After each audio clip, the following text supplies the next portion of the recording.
귀신을 속여. 그게 빨라. 허리. 빨리 일어나, 바쁜 날이. Halo bosku, kali ini saya bakal ngerangkum alur cerita film series Korea yang berjudul Big Mouth Part 1. Film ini menceritakan tentang Park Chang-ho diperankan aktor Lee Jong Suk bekerja sebagai pengacara dengan tingkat kemenangan yang sangat kecil. Dirinya adalah orang yang banyak bicara, karena itu orang-orang memanggilnya si mulut besar. Dia kebetulan terlibat dalam kasus pembunuhan dan entah bagaimana dia dianggap sebagai penipu jenius Big Mouth. Maka dari itu, Park Chang-ho menemukan dirinya dalam situasi yang mengancam jiwa. Sementara itu, Go Mi-ho diperankan aktris Im Yoon-ah adalah istri Park Chang-ho dan dirinya bekerja sebagai perawat. Dia memiliki penampilan yang cantik dan kepribadian yang bijaksana dan berani. Oke, tanpa banyak basa-basi lagi, yuk kita langsung saja masuk ke alur ceritanya.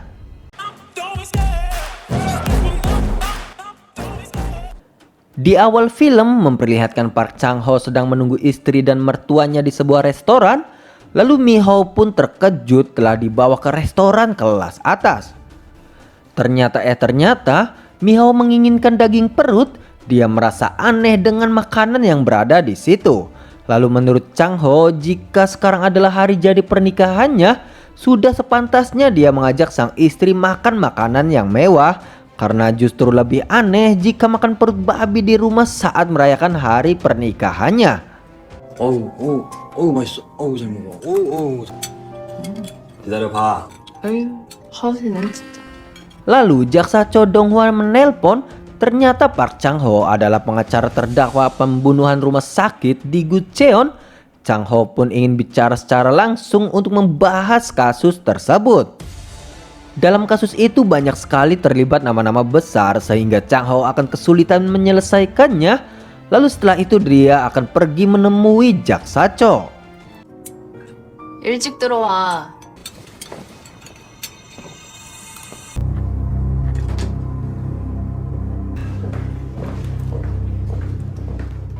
Pada saat Chang-ho berjalan, dia diberikan minuman yang berisikan obat tidur oleh pelayan. Sontak saja Chang-ho oleng pada saat dia mengemudi.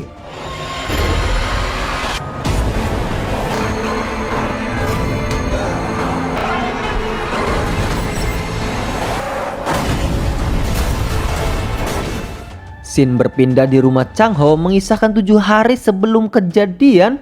Terlihat Chang-ho dan Mi-ho sedang menikmati tidurnya. Akan tetapi alarm berbunyi. Sontak saja Mi-ho menendang Chang-ho. Mi-ho pun menyuruh Chang-ho bersiap karena jadwal hari ini dia sangat padat. 귀신을 속여. 그게 빨라. 허리. 빨리 일어나,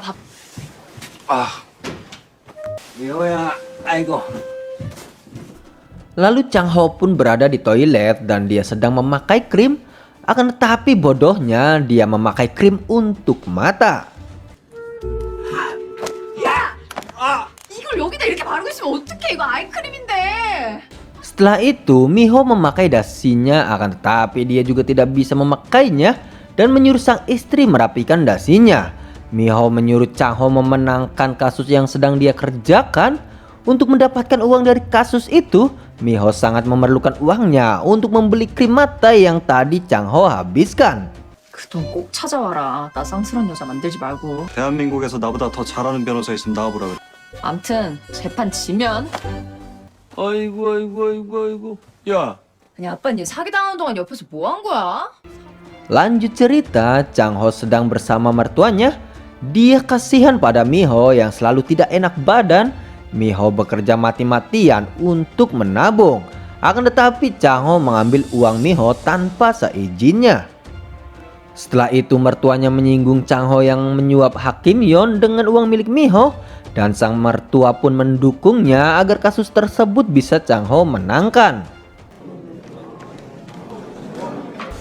Lanjut cerita, di dalam ruang persidangan, mereka khawatir melihat pengacara lawan yang menggunakan firma hukum baru.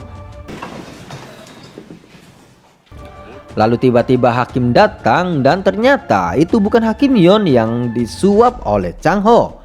Sontak saja mereka terkejut dan was-was melihatnya. Hakim yang telah dikeluarkan dari kasus itu, pada akhirnya Chang Ho pun mengalami kekalahan.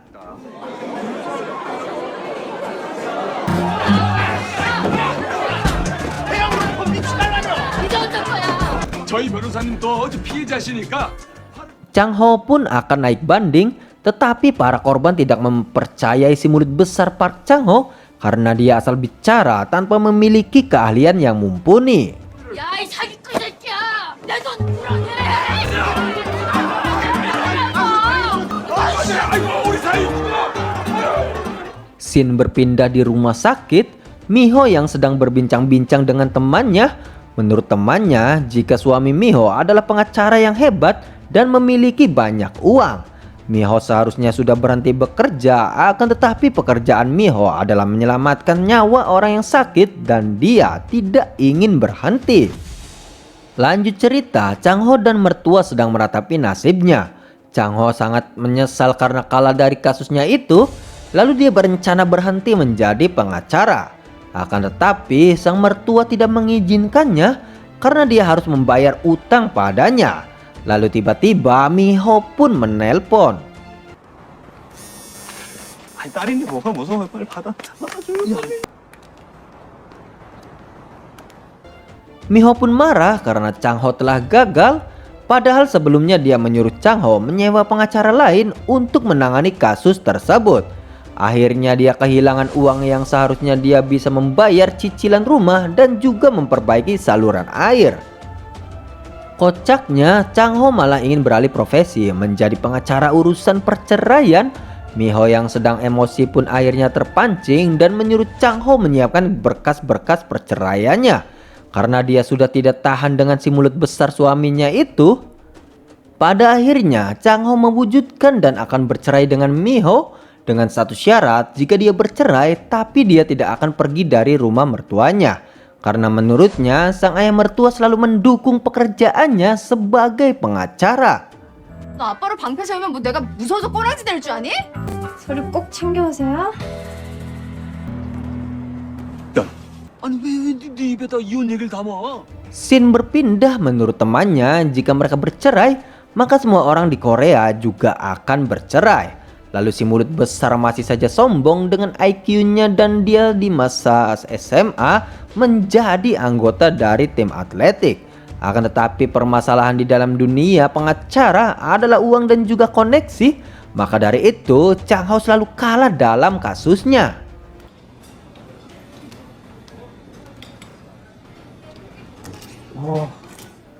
Lanjut cerita, Miho yang khawatir dengan suaminya, dia pun akhirnya menelpon akan tetapi tidak diangkat oleh Chang Ho.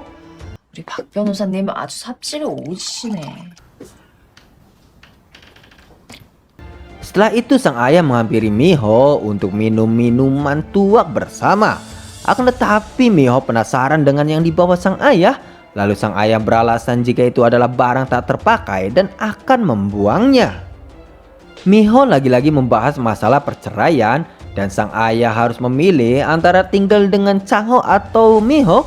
Kocaknya sang ayah lebih memilih tinggal bersama Chang Ho karena Chang Ho jika sendirian maka akan frustasi. Sontak saja Miho pun marah pada sang ayah. 아이 진짜 씨. 누가 보면 내가 며느리인 줄 알겠어. Akhirnya ayah mertua menemui Chang Ho.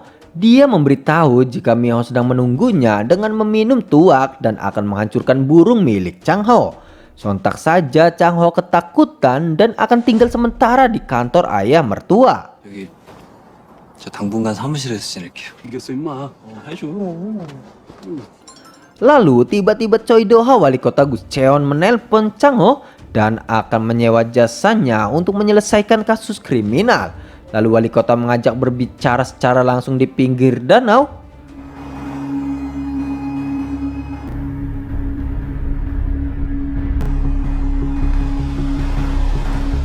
맞나?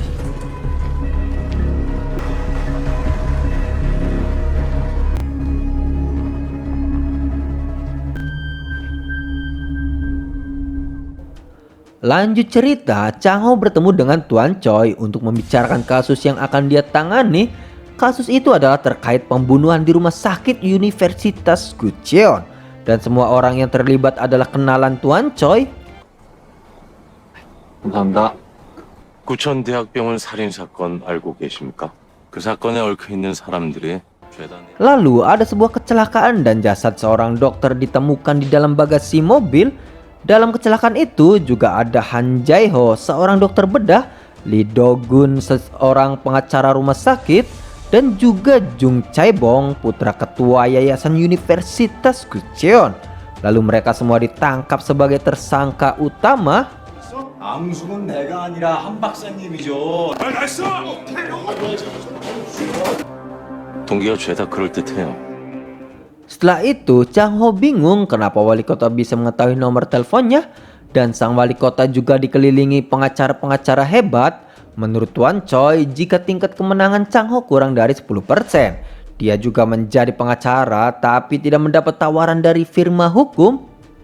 Setelah itu, Tuan Choi akan berkata jujur pada saat mereka memintanya memilih pengacara untuk mereka. Pengacaranya harus tidak kompeten dan patuh.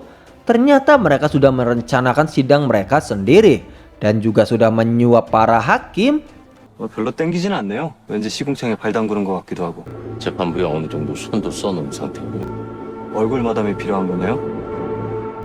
Dan video dari kamera dashboard mobil yang kecelakaan telah menghilang. Jika Chang Ho menemukannya, dia bisa mencari tahu pembunuh Profesor Seo. Wali kota pun berambisi menyelesaikan kasus itu karena merekalah yang berperan besar membuatnya terpilih menjadi wali kota. Akan tetapi mereka mencoba ikut campur di setiap urusan pemerintahan dan Choi Do-ha berencana menyingkirkan mereka semua. 밤나라 대추나라 정책마다 관여해서 저들의 이중 간첩이 돼달라. 제가 개인적으로 드리는 거예요. Pada akhirnya, Chang Ho tidak berkutik karena dia diberi imbalan yang sangat besar. Dia dijadikan agen rahasia ganda untuk memata-matai dan menghancurkan semua lawan wali kota. Setelah itu, Chang Ho menuju ke kantor temannya. 컨셉이 꽤 매력적인 것 같은데.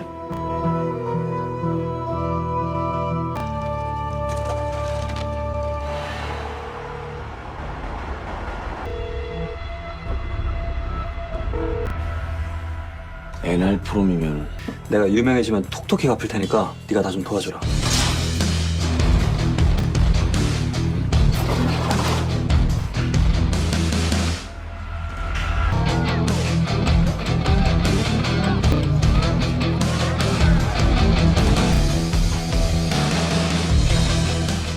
Scene berpindah di penjara Gucheon. Chang Ho pun dibawa ke suatu ruangan bawah tanah oleh sipir untuk menemui tahanan pada kecelakaan yang dijelaskan oleh wali kota.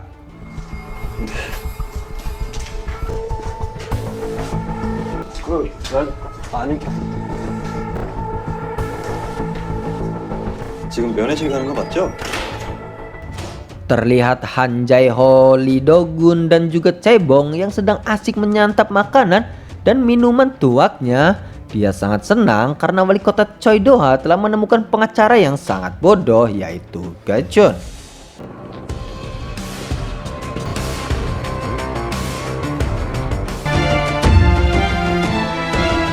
Dan cerita pun bersambung. Oke bosku, akan ada kelanjutan cerita berikutnya. Jangan sampai ketinggalan. Oke bosku, terima kasih. See you and bye-bye.